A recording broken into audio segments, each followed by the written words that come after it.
Welcome to the JJ Virgin Lifestyle Show with celebrity nutrition expert, fitness Hall of Famer, and 4-time New York Times bestselling author, JJ Virgin. JJ is a warrior mom whose knowledge and expertise have helped change hundreds of thousands of lives with over 3.5 million podcast downloads and appearances on Dr. Phil, Dr. Oz, The Today Show, Rachel Ray, Larry King Live. Whoa. This show is about you, not about me.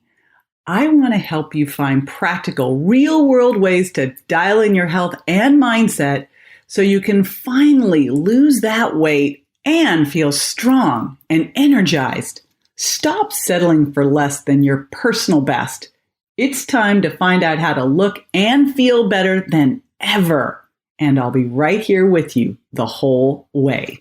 Hey, it's JJ with a topic that you are going to be super thrilled to hear about. Yep, today we're going to be tackling alcohol. Should you drink? If you drink, what's the best thing to drink? What are the benefits? What are the detriments? We're going to be breaking that all down with the author of What, When, Wine, Lose Weight and Feel Great with Paleo-style Meals, Intermittent Fasting, and Wine. Yep, I've got Melanie Avalon, who's a SAG-AFTRA actress, with me today. She's going to share her story of how she got into all of our crazy world. And she also co-hosts the top iTunes podcast, the Intermittent Fasting Podcast. She's a certified holistic nutritionist by the AFPA. And this is such a cool combo, a wine specialist by the Wine and Spirits Education Trust. You can check out her blog as well. I'm going to put all of the show notes in. Plus, she's got a super cool quiz you're going to want to get. Alrighty, Melanie Avalon, welcome to the show. I'm so glad you're here with me. Thank you so much for having me. I'm so excited. Well, we get like the wine question, I don't know, every single day. So for everybody listening, we will be tackling wine, drinking, alcohol, and everything else. So I know that everybody's excited about that. But before we go there, let's start with you. So your book, What, When, Wine, Lose Weight and Feel Great with Paleo-style Meals, Intermittent Fasting, and Wine. I mean, that's just such a captivating title. How the heck did you get to that from your start as an actress?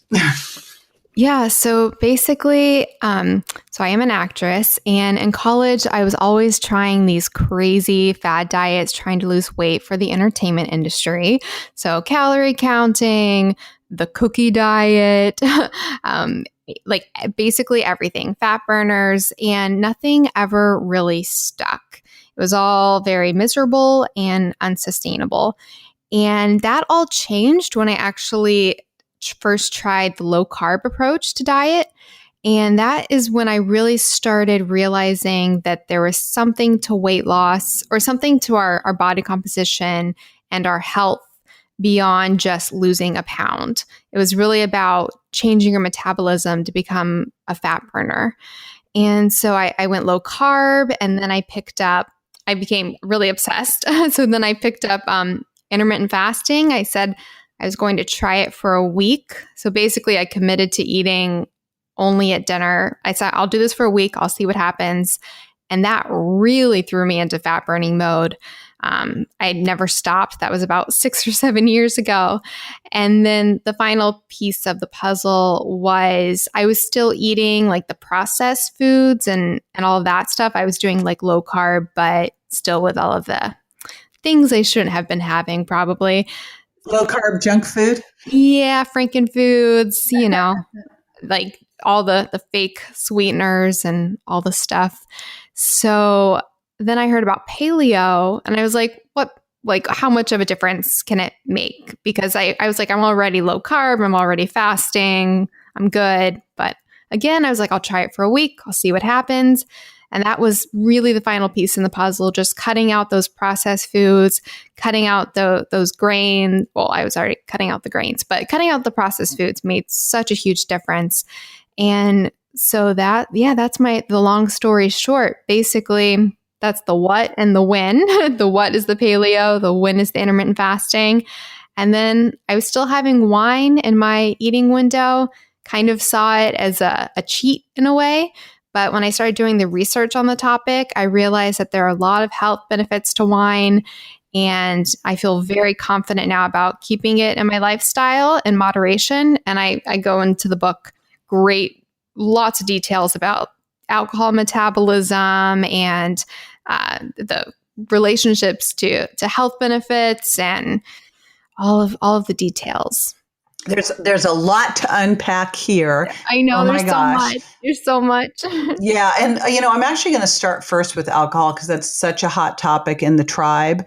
Sure. And I've kind of, I'll tell you my thinking on it, but I want to hear your thinking first. And let's kind of talk through it because I think it'll be super awesome to talk about because literally we get asked about it all the time. Oh my gosh, all the time. So let's start with wine, health benefits of alcohol, and then we can talk next about like some of the issues that could be with it too. Overall, when we look at epidemiological studies, so looking at large populations over good expanses of time, it's pretty consistent that moderate alcohol consumption, and not even wine, but moderate alcohol consumption correlates, so this isn't cause and effect, but correlates to longevity, to a lot of health benefits like heart health, better metabolic factors, better insulin sensitivity. So there's that. And then when you go look at wine specifically, it gets really even better as far as the health benefits. And that's likely due to, first of all, the alcohol itself does seem to have some benefits in small amounts. And then the polyphenols that are present in wine. So those are natural compounds that are generated by the grape to actually to ward off predators and things like that. But they can have a really wonderful antioxidant effect in our bodies and correlated to a ton of health benefits. So the ones that people are most familiar with, for example, is resveratrol. And people will often get that as like a supplement, but I'm a big advocate of getting it in the drink form, the whole foods form that is naturally found in wine. And then, but resveratrol is not the only one. And I'm also a big proponent of not isolating any one thing, but rather getting things, like I said, in the whole foods form. So there are so many other compounds in wine besides resveratrol that contribute to its health benefits. For example, this is one of my favorites. There's one called PC-etanol. Have you heard of this one, JJ? No. So they did this study, and I love this because people often think that you can't drink and lose weight. So that's a whole topic. But they actually did a study where they were trying to find a way to minimize, for astronauts in space, to minimize the detrimental effects of a zero gravity environment on muscle mass. Because, the astronauts, not without the gravity, their muscles can easily atrophy. And so this is a rodent trial, but they did find that when they put rats into a situation that mimicked the zero gravity lifestyle, that the rats that were given PC-etanol, which is, like I said, one of those polyphenols found in wine, they experienced no loss of muscle, whereas the rats that were not given the PC-etanol, their muscles wasted away. So there's a lot of exercise mimetic benefits in wine. There's so much. Like I could talk about it for probably like hours. All right. So there's the good. The good, dark side. The dark side. Well, alcohol is, the body does see it. It does have a toxic effect on the body. So there is that. So when we have, there's that toxic thing. There's that. But if you think about it, anything, we're exposed to a lot of toxins, and it's really important that we minimize our toxic exposure for sure. And so I'm really a proponent of that. But I do believe that in small, moderate amounts, from what the studies show, that from a cost benefit perspective, that the benefits often outweigh the negatives. Well, every single food, like this is where, this whole, the book that Dr. Gundry wrote on lectins, like, well, Yeah, lectins. everything, I know. It's like, well, everything has lectins. It's like what people don't understand is there's anti-nutrients in pretty much everything. There's going to be toxins in everything. So there's actually good and bad in everything. You can drown yourself by drinking too much water. So, it's like, I was going to say that actually. I was literally going to say that. Yeah. So, I mean, it's like you can run yourself to death. I mean, you can do all these things with anything. It's the balance. So how much of something to have that's good before you go, everything to me is a bell-shaped curve. Definitely. And so I think it's definitely possible that you can get, and it's very likely that you can get a hormetic, a beneficial stress effect from small amounts of alcohol. And yeah, I think it's a cost benefit thing, but I think the benefits definitely are there. So here's a couple things that I've found about alcohol over the years is because I always was like, red wine to me and tequila are health foods. So I'll say these things along with coffee and people are like, okay, I either completely polarize them to like, I love you or I'm running away. But like with anything, like a cup of coffee or two, especially if you're drinking my bestie buddy Dave's bulletproof coffee that's mycotoxin free and, not loaded with toxins, it's amazing because you get all these incredible antioxidants. But if you have like 5 pots a day, this is a little bit of a problem. And it also depends on your caffeine sensitivity as to when you can drink it. If you're drinking it later in the day and staying up all night, problem, right? So you've got to look at these things and go, what's my right dose? And it's going to depend on your genetics, your health history, your lifestyle. With alcohol, there's a big difference between wines. There's a big difference between drinking champagne versus drinking, say, a Pinot, right? I remember the year I was dating a guy who loved champagne, and it was the year I was like going, why am I gaining weight? So you want to watch the residual sugars and things. So what you're getting and make sure it's sustainable, biodynamic. That's why I love the Dry Farm Wine guys so much. Shout out to Todd. We are on the same page. I was just about to go there. Yeah. Super good. But one thing I did find from my buddy, Dr. Alan Christensen, who I adore, and, I know my friend Daniel Amen, Dr. Daniel Amen always talks about, he's like totally anti-alcohol, shrinks your brain, blah, blah, blah. Although I've gone out with his wife, Tana, and had a glass of wine. So it's like, well, but it really, you have to watch how you feel, because what I find with people is it's, everybody is different. You want to make sure that you still have great energy the next day, that it's not making you wake up in the middle of the night because of rebound hypoglycemia. And that it's also, and this is the one challenge with alcohol that it can do, is it can actually, and it's the day or two after you drink that this happens. So this is when you want to watch for it. It can actually elevate your hunger hormones. Like ghrelin? Yeah. So I got this one from Alan. I'm not sure which ones they are. I just know that it does. And I start to pay attention to it. And I know I can drink a glass and be fine. I actually I used to drink 1 to 2 glasses of wine every single night. Now I don't do that anymore. I just do it, like we just had a bunch of friends over for the weekend. So we had some wine, and next weekend we will, but I don't do it every night. I do it, for occasions. And I'm very aware at what point it will interrupt my sleep or make me hungrier. So those are just things to watch out for as well, just to make sure. But on the other hand, I find for a lot of people, myself included, I will tend to eat less if I know I can have like little protein, some veggies, and a glass of wine. I feel totally happy and satisfied. So, it's one that you just kind of know all the things with it and see how it works for you. Yeah, you touched on so many things. For example, the additives and such, that's huge. So even like with the coffee, I as well drink the bulletproof coffee to avoid the molds and the additives and all of that stuff. And then for the wine, I really, really advocate that people they get organic wines, because it's so frustrating that there aren't labels on the wines. So we don't really know what's in there. People often think it's just wine, but it's often not. Most commercial wines have additives, they have colors, they have all of these awful things, and then pesticides, because the pesticide problem is very rampant and very problematic.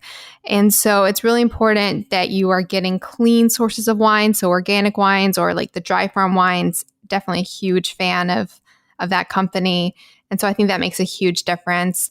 And then you were speaking about genetics. That's huge as well. So like for me, I know that I am a very slow caffeine metabolizer, but I'm good at metabolizing alcohol. So I go low on the coffee, but I do better with wine.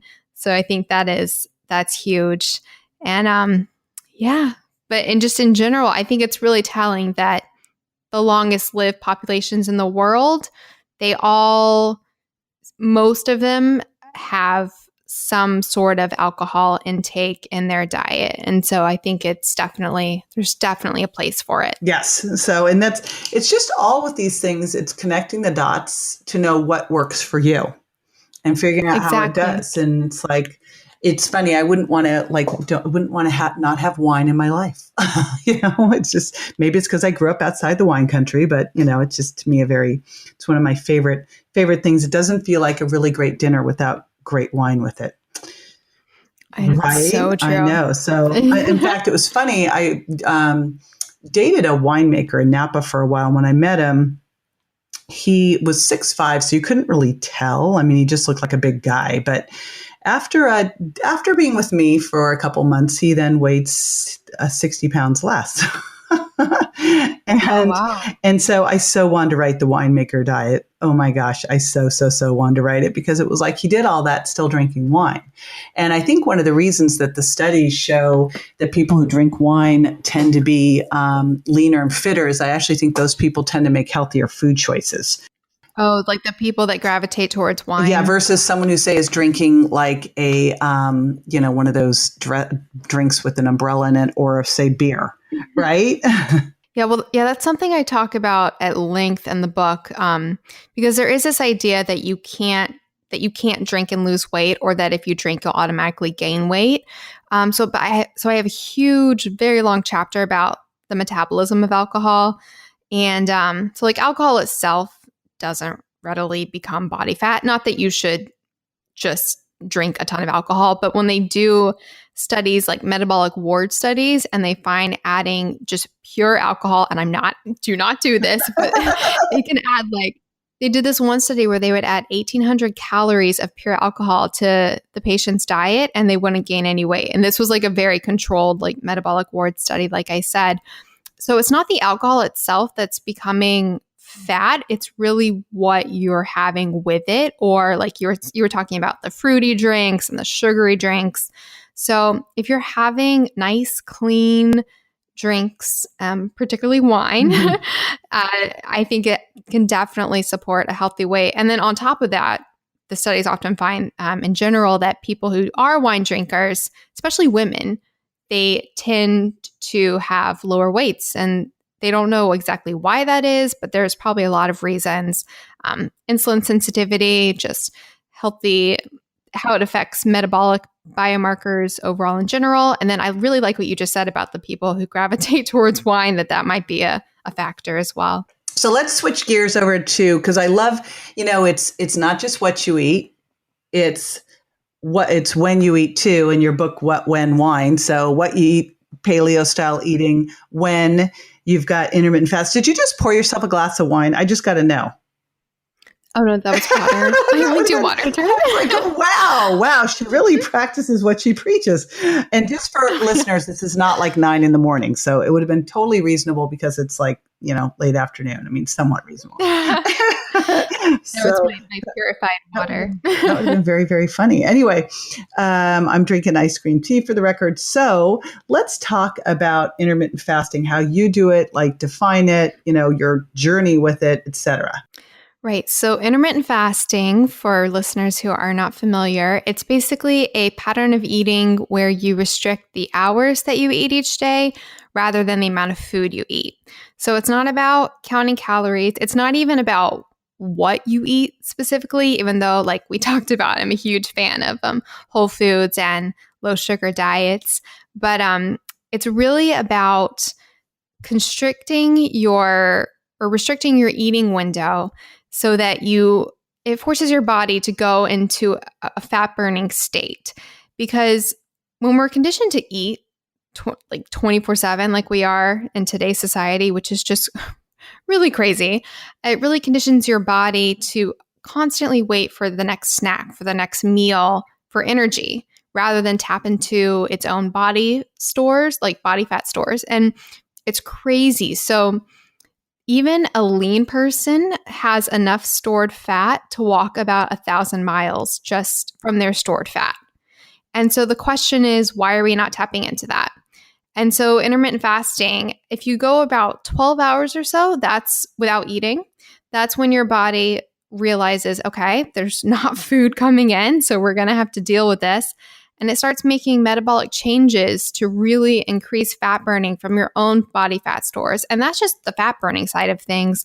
On top of that, there's tons of other health benefits like autophagy. So that's where you go in and you clean out these old broken down proteins in your body and actually use them, get rid of them, but then also use them to create new proteins. So it's like a deep cleanse in the body. It supports alertness. It supports insulin sensitivity. It's really, fasting, I think, can be so beneficial for the body. So that's the win. And you were asking like how to do it. So I personally there's a lot of different ways to do it. I personally do a 1 meal a day pattern. So I eat just at night. I eat a nice, big, luscious meal.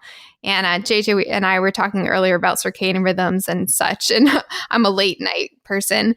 So I eat late. But that really works for me. You probably eat after I've gone to bed. Probably. But a lot of people do, it's really popular to do like a 16-8 approach. So that's where you fast for about 16 hours and then you eat in an 8-hour window. So with an 8-hour window, you could still, for example, say you ate from like 12 to 8, then you could do, you could do lunch and dinner. Or if you want to do breakfast and lunch, you could do, I don't know, people get up early you go from like 6 a.m. until, I guess, what would that be? 6, 7, 8, 9, 10, 11, 12, 1, 2. So like 2 p.m. So you could get your breakfast and your lunch in there. And then some people do like alternate day fasting where they'll fast like an entire day. I can't do that because I actually have never gone longer than 24 hours, if you can believe it. No, I can believe it because I tried that and was a big fail on that part too. I can totally intermittent fast, but I cannot fast. It's crazy. In fact, one of my girlfriends right now is off doing I think it's like a 12-day water fast. I'm like, I mean, you would have to, I don't even want to do it. So, Yeah. I mean, even with my fasting history, and I've had moments where I'm like, I'm going to do a longer fast and I just can't. It's really interesting. But it's great. What's important here is that you can design a program that works around your lifestyle. And, there's the big thing with intermittent fasting really is give yourself a break from eating. This whole idea that we need to eat every couple of hours. Like there was one popular diet guy. It just made me insane because he was like breakfast, snack, lunch, snack, dinner, and a snack before bed. He was also the dude that said diet sodas are fine for you. It's not the diet soda, it's the habits around it. And I'm like, it's the diet soda. No. Ping, no. This is why there's problems. This is why we're struggling with obesity, people like that. But I love the fact that there's, you can really shape it around your lifestyle. We talked earlier that I'm an early bird and you're a night owl. I cannot, within a couple hours of waking up, I got to eat something. It just doesn't work for me to be a breakfast skipper. And so, you can work this around how you are. But I think the easiest way to start, and would you agree, is to just start by giving yourself a good 12 hours between your last meal and your next meal. Because we get that question. I co-host the Intermittent Fasting podcast, and we get that question a lot about the best way to start. And I think it depends if you are like an extremist or if you're like a slower, or not slower, but more moderationist. So if you're extremist, you want to go all in, totally just, you can commit to a window, you can just do it. That's the way I did it. But you can definitely go slow. So you could start by, like you said, 12 hours, go 12 hours and then slowly extend that. or just skipping a meal here or there. Or there's a lot of different ways that you can really make the transition easy. And people think that with intermittent fasting that you'll be miserably hungry during the fast, but it's kind of crazy because once you really tap into that fat burning mode, your hunger just goes away because you are filled with fuel. It's just coming from your body fat stores rather than your next meal. So with adequate fuel coming in, you don't have these signals for hunger. So it's really actually effortless once you can really tap into that fat burning mode. So what's cool is you are going to give people, I was just looking at this again, I'm like, oh, this is so good. It's like perfect. Is that your gift to everybody listening is how to find out your perfect intermittent fasting protocol. Like, this is so good. So tell everyone about that and these recipes that they're going to get. Yes. So if you go to the link, I have a little quiz and you can take it, and because there's a huge social and lifestyle component to IF. And like you said, JJ, it really is about finding what works for you. So there's a fun little quiz that you can take, and it can tell you if you might do best with like a 1 meal a day approach like I do, or if you might do best with more of an hours-based approach. So it's a good way to just start and try to find what might work for you. But of course, feel free to experiment and really make that work. And then also I have, so my book, What, When, Why, the book itself has 50 amazing gluten-free recipes developed by Ariane Resnick. She's a celebrity chef, and the recipes are amazing. They're all gluten-free. They say if they are low carb, they say if they're keto. They also say if they're low FODMAP for people who have digestive problems like I do sometimes. But I have some recipes as well that we're going to give away at that link. So get the recipes and you can get the quiz to find your perfect IF protocol. Awesome. So that is going to be at jjvirgin.com/wine book. To make it easy for everyone to find, jjvirgin.com/wine book. And thank you so much, Melanie, for being on the show with me today. I super appreciate it. Thank you so much for having me, JJ. This has been absolutely amazing. Listeners can also go to my blog at melanieavalon.com for more information from me. But thank you so much for having me. All righty. So after the break, I'll be answering a listener's questions. So stay with me.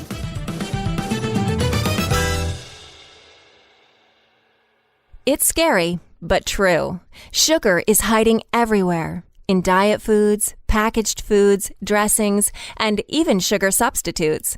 It's not about cutting out all sugar. It's knowing which sugars to choose and which to lose. What if you could drop 7 hidden sugars, lose up to 10 pounds in just 2 weeks?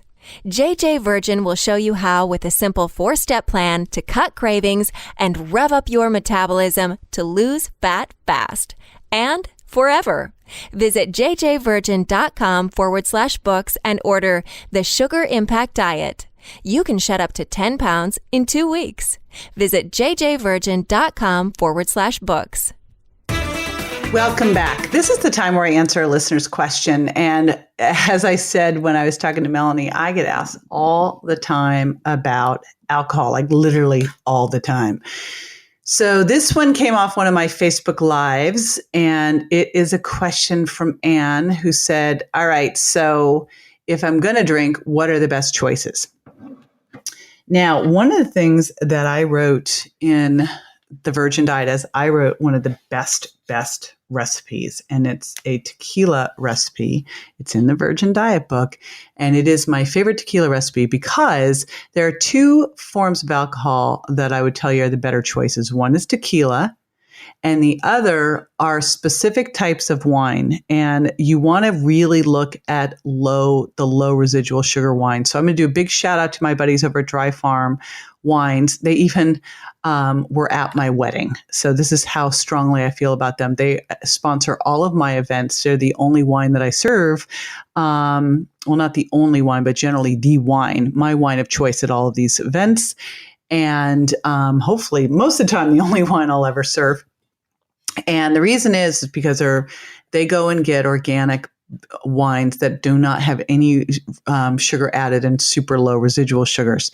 And so if you look at things like they actually have a champagne, a sparkling wine that you can drink. Because the one time that I started to struggle with my weight was when I started drinking champagne, which is higher in sugars. So that's the first thing, is you want to make sure you're choosing wines that are not higher in either added sugar, sneaking it in, or residual sugars. So I tend to reach for Pinots and Cabernets, but I especially get my red wines from Dry Farm, or tequila. And I'm going to share with you one of my favorite tequila drinks. In fact, we'll put in the show notes my fabulous recipe from the Virgin Diet, which is a blend of a little bit of pink grapefruit juice, a little bit of fresh lime juice, some smashed up, I think it's called mulled, cucumber, and then some basil. Oh my gosh, it is so amazing. And then the other thing that I love to do is take Cavitas, and there's a Cavita flavor called Mojito Lime, and we'll use Mojito Lime Cavita with tequila and then a little fresh lime, and it is amazing. So that's another one that I like to do too. The biggest thing, again, is what I mentioned in the show, is to be really aware of how you feel and what your limit is, and don't make this a daily habit. Rotate it in. And again, you can go to jjvirgin.com/wine book, and you will get that great quiz for your perfect IF protocol, some sample recipes, and then I'll also give you a link over to my buddies at Dry Farm.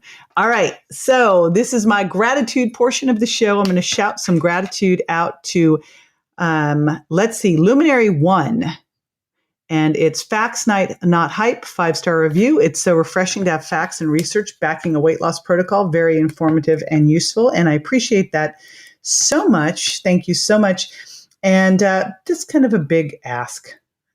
If you have not yet gone and done a review, I would super appreciate if you did. You know, a lot of people, a lot of podcasts out there, a lot of people out there. And it's super helpful when we get reviews, because it helps people go, oh, okay, I'll listen to that. You know, social proof is everything. So if you hadn't had a chance yet, if you could just head on over to iTunes while you're there, share it, subscribe to it.